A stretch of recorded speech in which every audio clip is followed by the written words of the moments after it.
થરાદમાં ગુજરાત વિધાનસભાના અધ્યક્ષ અને આરોગ્ય મંત્રીના વરદ હસ્તે હોસ્પિટલનું ખાતમુહૂર્ત કરવામાં આવેલું હતું.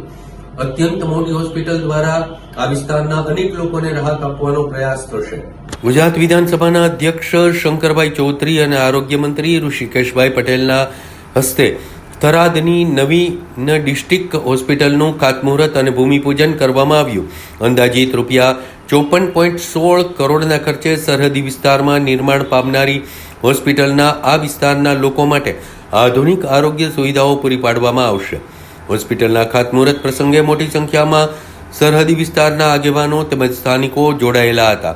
આ હોસ્પિટલની વિશેષતાઓની વાત કરીએ તો નવીન ડિસ્ટ્રિક્ટ હોસ્પિટલ ₹54.16 કરોડના ખર્ચે નિર્માણ પામશે, જેમાં 25 બેડ ICU સહિત કુલ 175 બેડની સુવિધા હશે.